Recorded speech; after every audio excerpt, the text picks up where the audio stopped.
Okay, students. So now we will give name IUPAC name to these organic compounds, and we know that the IUPAC name is divided into two parts, and it is made of stem and the suffix. So first of all, for this organic compound, we will see that what is the stem name for this organic compound, and in order to know the stem for this organic compound, we need first to calculate the number of carbon atoms present in it.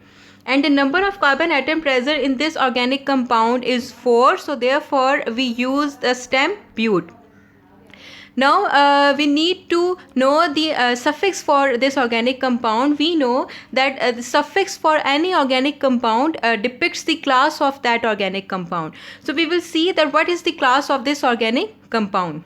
Now as you may see here that there is a double bond between these two carbon atoms. So this presence of this double bond shows that it is an alkene. Now for all the alkenes we use the suffix ene, E-N-E. So this means that the name for this organic compound would be but plus E-N-E, that is butene. We will write it as butene. Now in this name we will also mention the location of double bond in this organic compound. In order to mention the location of double bond in this organic compound, we will first number the carbon atoms. We will start numbering from this side, from the right side. Why did we start numbering from the right side? Because when we started numbering from this side, it gave the lowest possible number to the location of the double bond. So by numbering like this, the location of double bond may be considered as the 1. As we may say that the double bond is present between carbon 1 and carbon 2. So the name for this organic compound would be 1-butene. Now let's see another example. In this example, we need to write the name, IUPAC name for this organic compound. We will first calculate the number of carbon atoms present in it. The number of carbon atom in this organic compound is 5. So this means that the stem for this organic compound is pent. Now we need to know the suffix for this organic compound. This organic compound also contains double bond, so this means it is an alkene. Now since it is an alkene, therefore the suffix ene will be used. Suffix ene will be used. Now this means that the name for this organic compound would be pentene. Now we need to mention the location of double bond as well. So we will start numbering from which side? Right side or left side? We will start numbering from the left side, because when we start numbering from the left side, it gives the lowest possible number to this double bond. So name for this organic compound would be 2-pentene. We have third example. In the third example, we will first calculate the number of carbon atom, and the number of carbon atoms are 6. So this means that the stem for this organic compound would be hex. Now you may see here that this organic compound contains triple bond between these two carbon atoms. So the triple bond suggests that it is alkyne. But is the suffix used for alkynes? For all the alkynes, suffix Y and E is used. So name for this organic compound would be hexyne.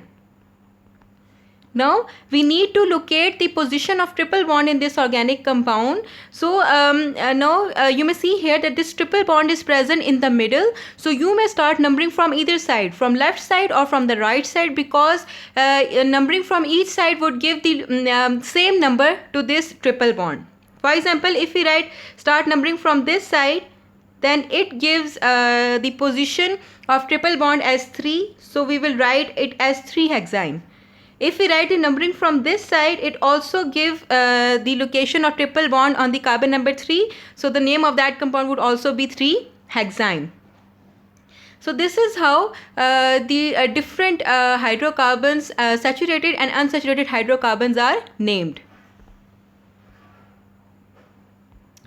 Now we are given the name for these organic compounds, and we have to draw the structure formula for these organic compounds. So first one is the butene. This means that the but is the stem and this ene is the suffix. Now a but stem means that it contains 4 carbon atom, and ene means that it is an alkene in nature. So this means that this organic compound has a double bond in it. Now since the location of double bond is not mentioned here, so we may write it as this.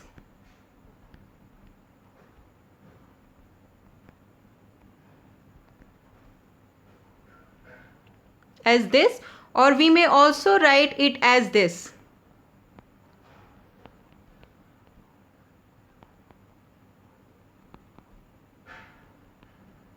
So this is our 1-butene and this is our 2-butene.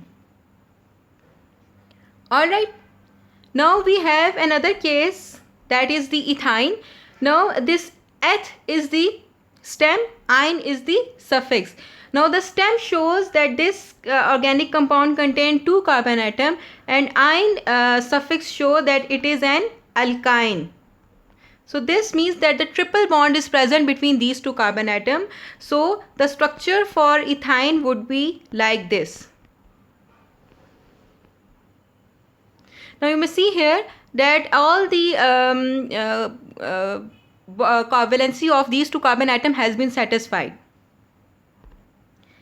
Let's move to another example. Ethene. Eth means 2 carbon, ene means alkene. So if it's an alkene, then this means that it has double bond. So the structure for this organic compound would be like this. This is an ethene. Now we have another organic compound, that is propyne. Now this prop is the stem, ine is the suffix. Prop means that this organic compound is containing 3 carbon atoms, and ine means that it is an alkyne. So the structure for this organic compound would be like this.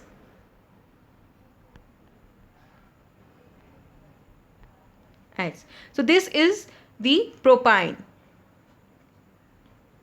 So this is how we may name different hydrocarbons. We have to take notice, or we have to recognize the suffix and stem for each organic compound, and to write the name of that organic compound, we add suffix to the stem. Suffix always comes at the end of the name.